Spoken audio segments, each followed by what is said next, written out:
Hi guys, welcome to the Linux tutorial. ఈ వీడియోలో నేను పార్టిషన్స్ గురించి అండ్ ఫైల్ సిస్టమ్స్ గురించి చెప్తాను.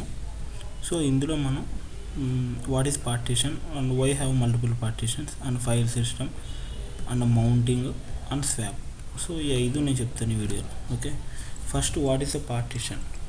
పార్టిషన్ అంటే partition means divide a single hard drive into many logical hard drives. Okay, many logical drives అంటే ఒక hard డ్రైవ్ని will divided into multiple logical drives. అంటే ఎలా అంటే 1 GB హార్డ్ డ్రైవ్ ఉందనుకో, for example 1 GB hard drive ఉందంటే దాన్ని మనకు కావాల్సినంత వరకు పార్టిషన్ చేసుకుని దాన్నే యూజ్ చేసుకుంటాం. అండ్ 500 MB ఒక పార్టిషన్ చేసుకుని దాన్ని యూజ్ చేసుకుంటాం. ఓకే, సో అది partition. And multiple partitions, why have multiple partitions అంటే మనం సింపుల్గా అంటే డేటా గ్రోత్ని లిమిట్ చేయొచ్చు, అంటే లిమిట్ డేటా గ్రోత్ ఉంటుంది. Next encapsulate our data. Okay, so మనం మెయిన్గా చెప్పడానికి వై మల్టిపుల్ పార్టిషన్స్ అంటే మెయిన్ డేటా గ్రోత్ అంతే, అవసరమైనంత వరకు వాడుకుంటాం, అవసరం లేనిది అలా ఫ్రీగా ఉంచుకుంటాం. సో దానికి బాగా యూజ్ అవుతుంది. ఇంకా ఫైల్ సిస్టమ్ అన్నది ఏంటంటే ఎలా చెప్పాలి, ఫైల్ సిస్టమ్ అంటే method of storing the data. ఇప్పుడు పార్టిషన్ ఉందంటే ఒక పార్టిషన్ క్రియేట్ చేస్తాం. సో ఆ పార్టిషన్లో డేటా ఎంటర్ చేయాలి అంటే మనకు ఒక ఫైల్ సిస్టమ్ కావాలి. ఓకే, ఇక్కడ చెప్తాను నేను. ఫైల్ సిస్టమ్ అంటే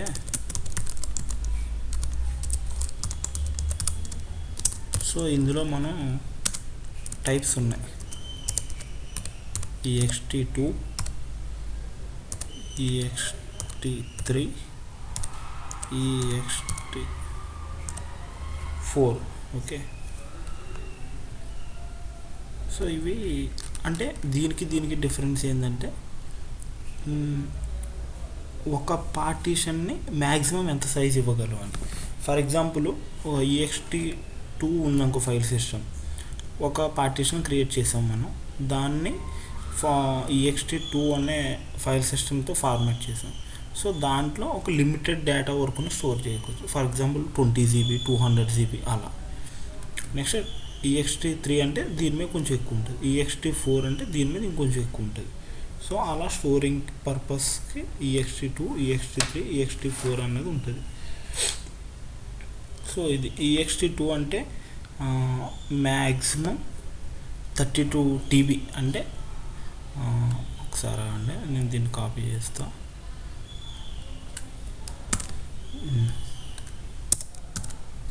సో 32 TB అంటే టెరాబైట్. ఓకే, ext3 అంటే ఇది కూడా 32 TB వరకు స్టోర్ చేయొచ్చు, అంటే ఒక partition. Okay, next ext4.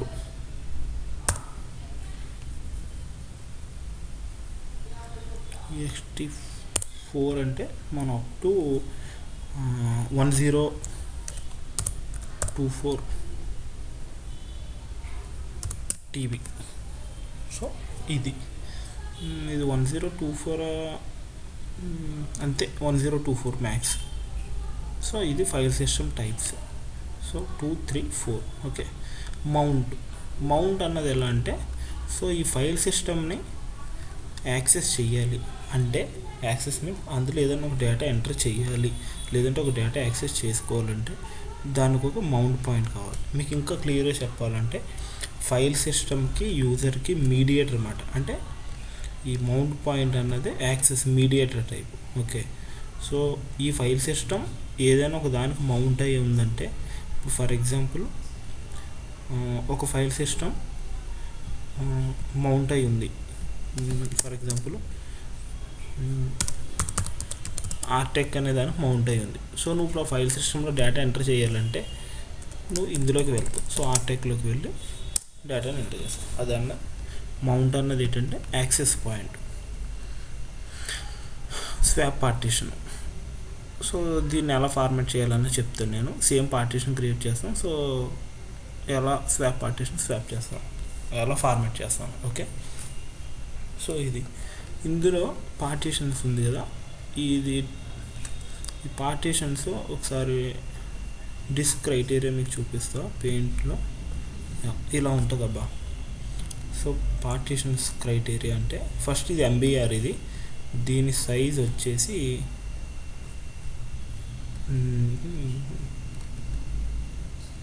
Wait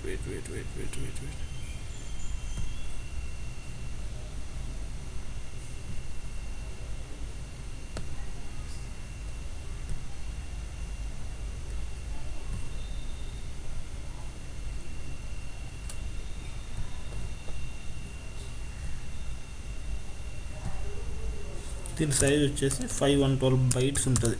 okay, దీని సైజ్. సో ఒక డిస్క్లో 3 primary partitions, partition 1, 2, 3, 3 primary partitions, ఒకటి ఎక్స్టెండెడ్ పార్టీషన్స్. మన ఎక్స్టెండెడ్ పార్టీషన్స్లో ఈ లాజికల్ పార్టీషన్స్ అన్నీ చేసుకోవచ్చు అన్నమాట. అంటే 3 పార్టీషన్ చేసిన తర్వాత మిగిలిన స్పేస్ అంతా ఒక ఎక్స్టెండెడ్ పార్టీషన్స్కి అసైన్ చేసామంటే సో అందులో మళ్ళీ మల్టిపుల్ లాజికల్ పార్టీషన్స్ మనం క్రియేట్ చేసుకోవచ్చు. సో డిస్క్ క్రైటీరియా ఇలా ఉంటుంది. ఓకేనా, క్లోజ్ చేస్తున్నాం. సో ఇది, సో మనం పార్టీషన్ చేద్దాం, నేను మీకు ప్రాక్టికల్గా చూపిస్తాను. సో దానికోసం నేను ఆల్రెడీ నా యూనిక్స్ మిషన్ ఇది, ఒక్క నిమిషం.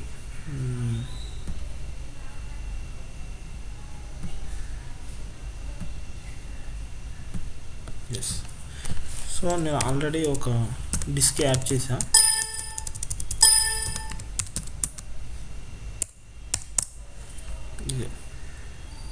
Disc /dev/sdb. ఓకే, సో ఇప్పుడు ఈ డిస్క్ని పార్టీషన్ చేద్దాం. ఓకే, డిస్క్ ఇన్ఫర్మేషన్ చూడాలంటే కమాండ్ fdisk-l. ఓకే, fdisk-l కొడితే మన డిస్క్ ఇన్ఫర్మేషన్ వస్తుంది. క్లియర్ చేస్తున్నా. So fdisk/dev/sdb. సో ఒక ప్రైమరీ పార్టీషన్ ఫస్ట్ ప్రింట్ చేద్దాం ఏమైనా ఉన్నాయేమో. సో ఏం లేదు. సో ఇప్పుడు ఒక పార్టీషన్ క్రియేట్ చేయాలనుకుంటున్నాం. ఇక్కడ ఎంటర్ చేస్తే మెన్యూ వస్తుంది, అంటే మనం ఏం చేయగలుగుతాం ఇక్కడ అన్నది. సో ఇది ఈ మెనూ చూడండి. Edit BST, disk label, delete partition, D for, L for list, M for print this menu, N for add new partition. So new partition add చేయాలంటే N ప్రెస్ చేయాలి. ఓకే, సో చేద్దాం. N primary, P for primary. Okay, partition number 1. Okay, size 1 to ఒక 1 GB ఇద్దాం. Okay, దాన్ని save చేయడానికి W. Okay, అది save అయింది. So ఇప్పుడు మళ్ళీ లిస్ట్ చేద్దాం. fdisk-l. ఓకే, సో ఇందులో /dev/sdb.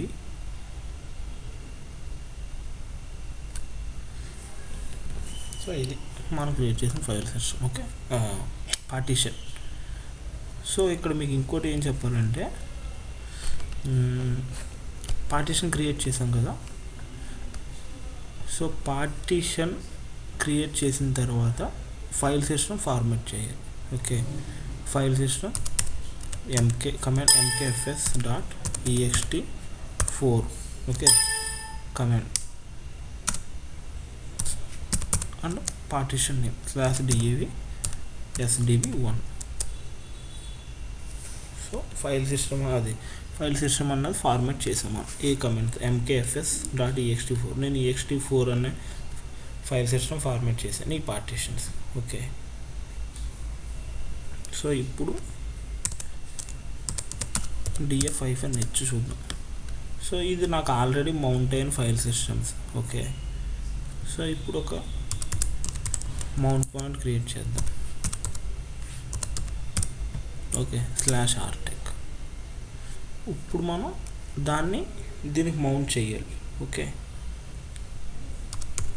Mount command mount partition /dev/sdb1 artec. Okay, ఇప్పుడు చూద్దాం. చూసారా మౌంట్ అయింది.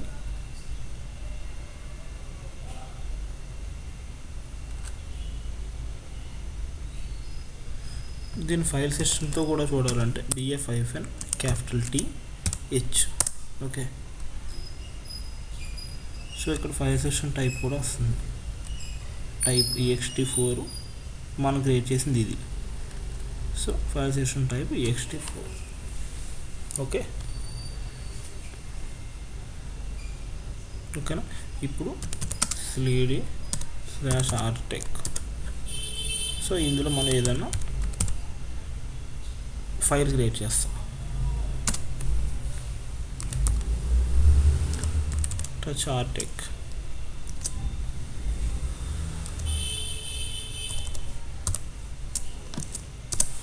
ఓకే,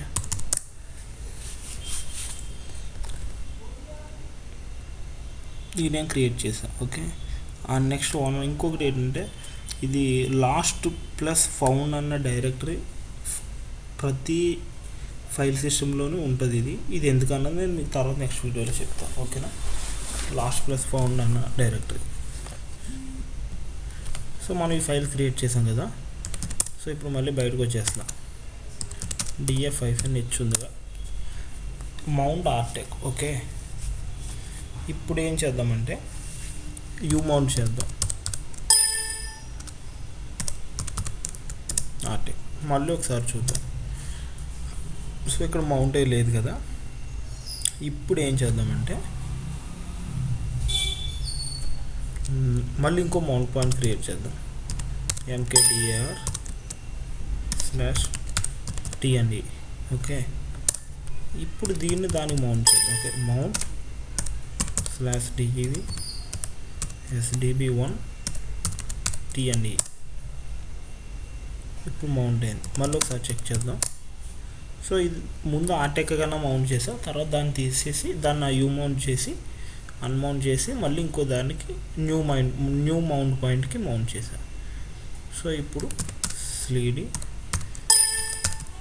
దాంట్లోకి వెళ్ళినా లిస్ట్ చేసి చూసి అవే ఫైల్స్ ఇందులో ఉన్నాయి. సో అంటే ఇక్కడ నేను మీకు చెప్పేది ఏంటంటే మనం ఫైల్ సిస్టమ్ అన్నది ఫార్మాట్ చేసాం కదా. So once file system format చేసాం కాబట్టి మనం ఏదైనా ఒక డేటాని ఆ ఫైల్ సిస్టంలోకి ఎంటర్ చేసామంటే మనం మౌంట్ పాయింట్ మార్చినా సరే ఆ డేటా పోదు. అంటే కొంతమంది అనుకుంటారు మౌంట్ పాయింట్లో ఇందులోనే ఉంటుంది. ఇప్పుడు నేను ఫస్ట్ మౌంట్ దీనికి చేసిన ఆర్టెక్కి, సో డేటా అంతా దాంట్లోనే ఉంటుంది, ఇందులో ఉండదని అనుకుంటారు. కానీ అది కాదు, ఫైల్ సిస్టంలో అన్న స్టోర్ ఉంటుంది. అందుకే ఫైల్ సిస్టమ్ అంటే ఏమని చెప్పాను మీకు, method of storing the data. Okay, మీరు ఫైల్ సిస్టమ్ ఏంటి అని అడిగితే ఇలా method of storing the data అని చెప్తే సరిపోదు. ఓకేనా. సో డేటా అన్నది అలా స్టోర్ అవ్వడం అది మీకు అర్థమవుతుందని నేను మళ్ళీ మౌంట్ చేసి దీన్ని చేశాను. కొందరు ఏమనుకుంటారంటే ఇందులోనే ఉంటుంది డేటా అని అనుకుంటారు. అందులో కాదు, ఫైల్ సిస్టంలో స్టోర్ అయి ఉంటుంది. ఓకేనా, అది partition file system mount. So మౌంటింగ్లో ఇంకొక టైప్ ఉంది. మనం కమెంట్తో జస్ట్ ఇలా మౌంట్ అని ఇస్తున్నాం కదా. నోట్ ప్యాడ్ ఓపెన్ చేస్తాం.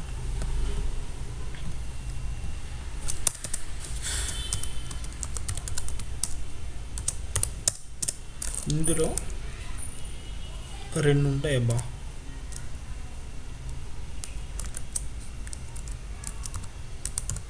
టెంపరరీ మౌంటింగ్,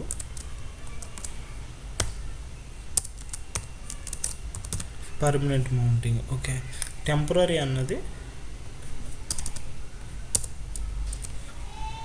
సో ఇందాక మనం చేసాం కదా, అది టెంపరరీ మౌంటింగ్ అంటే. సో ఎలా అంటే command mount partition name, next mount access. So ఇలా ఇచ్చాం, అది temporary mounting. Once server reboot చేస్తే ఈ మౌంట్ పాయింట్ అన్నది మళ్ళీ మౌంటే ఉండదు, రీమౌంట్ అవ్వదు అన్నమాట. ఓకే, మౌంట్ పాయింట్ అన్నది బ్రేక్ అవుతుంది. సో ఇది టెంపరరీ పర్పస్. ఇది కూడా వాడతారు ఎందుకంటే కొన్ని ఉంటాయి, అంటే అన్నెసెసరీ థింగ్స్ అన్నీ కొన్ని, అంటే ఒక ఫైల్ సిస్టమ్ ఉంటుంది, దాంట్లోకి ఏం చేస్తామంటే అది అవసరమైనప్పుడు మౌంట్ చేసుకుంటాం. ఫర్ ఎగ్జాంపుల్ ఒక /var ఫైల్ సిస్టమ్ మీద ఫుల్ అయిందబ్బా. ఓకే, ఇందులో కొన్ని ఉంటాయి, ఏదో ఒక ఇన్ఫర్మేషన్ ఉంది, సో దాన్ని డిలీట్ చేయాలి. సో అంటే కొన్ని సిచ్యువేషన్లు ఎలా అవుతుందంటే వాటిని డిలీట్ చేయకుండా కొన్ని ఇలా టెంపరీ మౌంట్ చేసుకున్న ఫైల్ సిస్టమ్స్ ఉంటాయి. సో ఆ డేటాని అంతా ఏం చేస్తామంటే /varలో ఉన్న డేటాని మూవ్ చేస్తాం ఇందులోకి టెంపరీగా, అంటే కొన్ని మెయింటైన్ చేస్తారు. మా కంపెనీలో కూడా కొన్ని సర్వర్లకి కొన్ని ఫైల్ సిస్టమ్లు అలా ఐడియల్గా ఉంచుదాం, అంటే టెంపరీ మౌంటింగ్ అన్నమాట. కావాల్సినట్టు మౌంట్ చేసుకుంటాం, డేటాని అందులో కాపీ చేస్తాం, మళ్ళీ మౌంట్ చేస్తాం, అంతే. మౌంట్ చేయం, అలా వదిలేస్తాం. నెక్స్ట్ టైం సర్వర్ ఎప్పుడైనా రీబూట్ అయినప్పుడు అది అన్మౌంట్ అయిపోద్ది ఆటోమేటిక్. కావాలంటే మళ్ళీ మౌంట్ చేసుకుంటాం. సో అప్పుడు ఏమవుతుందంటే ఇప్పుడు /varలో ఉన్న ఫైల్స్ అన్నిటిని మనకు అవసరం లేని దాంట్లో మూవ్ చేస్తాం. సో మూవ్ చేసినప్పుడు వేర్ అన్నది మామూలు థ్రెషోల్డ్ వస్తుంది, అండర్ది థ్రెషోల్డ్ వస్తుంది. ఓకేనా? అలా అంటే ఈ వేర్ ఈ కాన్సెప్ట్ పక్కన పెట్టండి, మనం చెప్పేది పార్టిషన్స్ గురించి కాబట్టి. సో ఇది టెంపరీ మౌంటింగ్. ఓకే, మనం రియల్ టైంలో మ్యాక్స్ అన్నీ పర్మనెంట్ మౌంటింగ్ ఇస్తాయి, ఎందుకంటే సర్వర్ ఎప్పుడైనా రీబూట్ అవుతే మళ్ళీ అన్మౌంట్ అయిపోతాయి సర్వర్ అప్ అయినా. సో దానికి ఫైల్ ఉంది /etc/fstab. ఓకే, ఇది configuration file for permanent mounting. Okay, దీంట్లో డేటాని ఎంట్రీ ఇస్తే ఇంకా సర్వర్ రీబూట్ అయినా సరే ఫైల్ సిస్టమ్ పర్మనెంట్గా మౌంట్ అయి ఉంటుంది. ఓకేనా? మీకు చూపిస్తాను. cat/etc/fstab.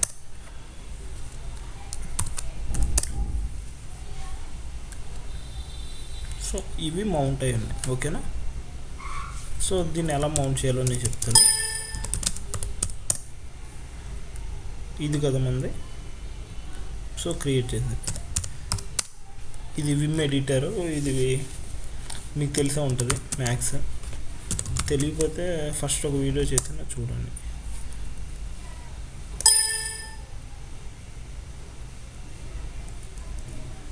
సో ఇలా ఉంటుంది లోపల ఫైల్ని లోపలికి వెళ్తే. ఓకేనా? ఇది file system type.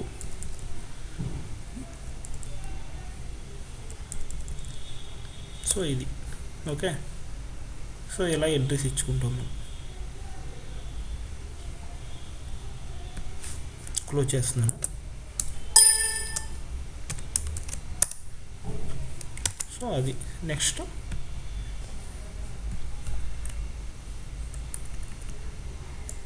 So partition అంటే చెప్పాం, మళ్ళీ పార్టిషన్స్ ఎందుకంటే చెప్పాం. ఫైల్ సిస్టమ్ అంటే క్లియర్ అర్థమైంది. మౌంటింగ్ అంటే temporary mounting, permanent mounting.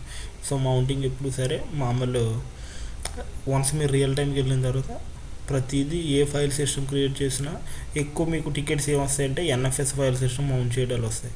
So వాటిని మీరు కంపల్సరీ పర్మనెంట్ మౌంటింగ్ చేయాలి. ఫస్ట్ ఎలా అంటే ఫస్ట్ వాళ్ళు వాల్యూమ్స్ ఇవన్నీ డీటెయిల్స్ వస్తాయి, అది వీళ్ళు ఇస్తారు. స్టోరేజ్ టీమ్ వాళ్ళు మొత్తం అవన్నీ ఇస్తారు. వాల్యూమ్స్ ఏంటి, మౌంట్ పాయింట్ ఏంటి, వాళ్ళ రిక్వైర్మెంట్ని బట్టి. ఫర్ ఎగ్జాంపుల్ ఆర్కల్ టీమ్కి ఏదైనా రిక్వైర్మెంట్ ఉందంటే వాళ్ళు ఇస్తారు. వన్స్ ఆ వాల్యూమ్స్ ఇచ్చిన తర్వాత ఫర్ ఎగ్జాంపుల్ మనం చేసింది అనుకోవచ్చు.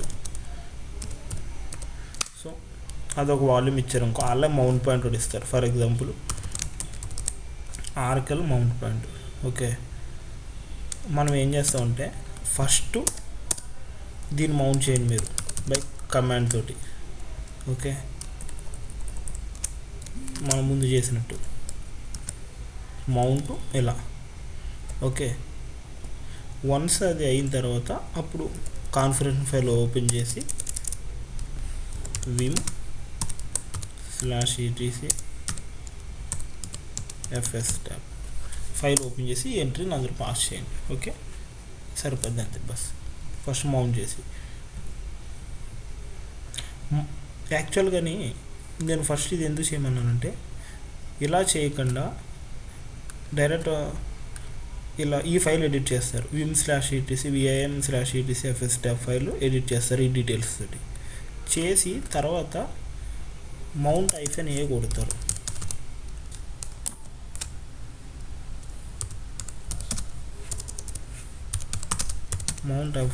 మౌంట్ -a అన్నది ఏంటంటే ఫైల్ అప్డేట్ అవ్వడానికి. ఈ ఫైల్ ఒక్కటి ఏంటంటే కాన్ఫిగరేషన్ ఫైల్లో మనం ఏ చేంజెస్ చేసినా అది ఐదర్ సర్వర్ రీబూట్ అయిన తర్వాత ఫైల్ అప్డేట్ అవుతుంది, లేకపోతే మనం ఏదన్నా స్పెసిఫిక్గా దాన్ని రీస్టార్ట్ చేయడమా లేదంటే ఇటువంటి కమాండ్ ఒక్కో దానికి ఒక టైప్.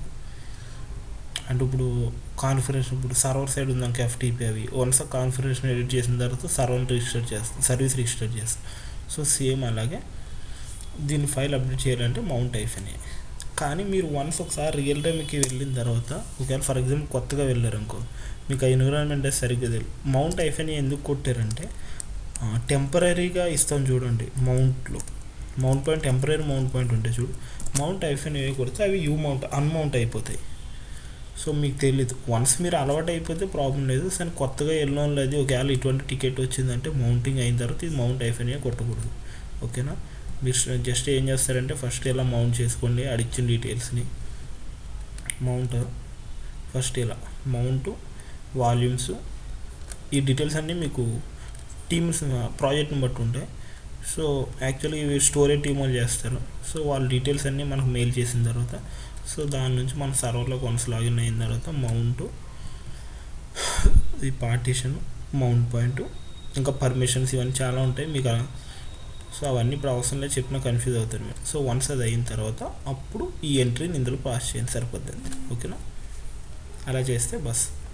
కానీ మౌంట్ -a మాత్రం వాడకూడదు. మౌంట్ -a వాడితే టెంపరీ ఫైల్స్ అన్నీ అన్మౌంట్ అయిపోతాయి. సో దానివల్ల ఇష్యూ ఫేస్ చేయవలసి వస్తుంది. సో అది మౌంటింగ్. ఇంకేముంది? Swap partition. సో స్వాప్ అంటే ఏం లేదు, మీకు ఎఫ్ డిస్క్ -l ఇంకో పార్టీషన్ క్రియేట్ చేద్దాం. F disc /sd. Okay, already ఇందులో ఒకటి ఉంది. సో ఇంకోటి క్రియేట్ చేద్దాం. Primary partition number 2. Okay,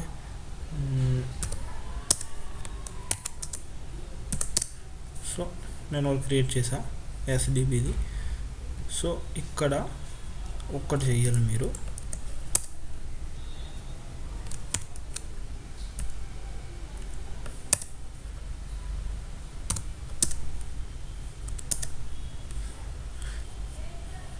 hex code అన్నది మార్చాలి.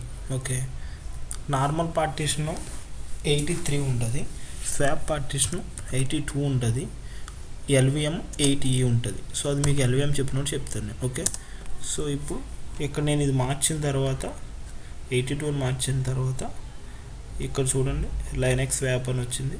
ఓకే, సో అది W for saving. Okay, save అయిందండి. ఇప్పుడు MK swap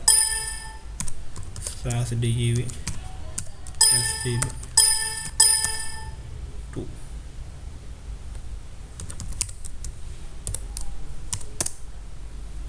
సో వన్స్ ఇవి అయిన తర్వాత మీరు దీన్ని అప్డేట్ చేయాలంటే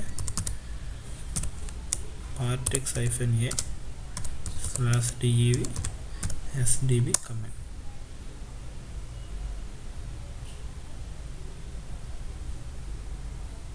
సో ఎర్రర్ ఏదో వస్తుంది, చూద్దాం. ఒక్క నిమిషం.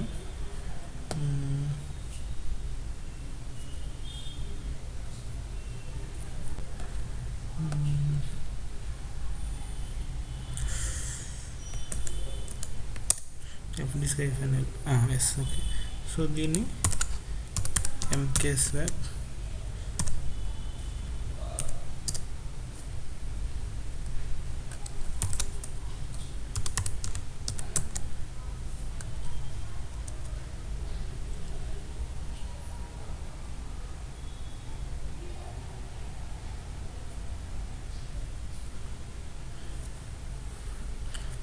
సో ఆ ఎర్రర్ ఎందుకు వచ్చిందంటే మనం ఏదైనా పార్టీషన్ క్రియేట్ చేసిన తర్వాత పార్టీషన్స్ అప్డేట్ అవ్వాలి అంటే వితౌట్ రీస్టార్టింగ్ దాని command Partitions -a disk name. Okay, so ఇప్పుడు 2 వచ్చినాయి. ఆల్రెడీ నేను చేసినందుకు అది వచ్చింది. సో ఇప్పుడు ఆల్రెడీ నేను MK స్వాప్ చేశాను. ఓకే, సో ఇప్పుడు స్వాప్ ఆన్ చేయాలి. Swap on /dev SDB 2. Okay,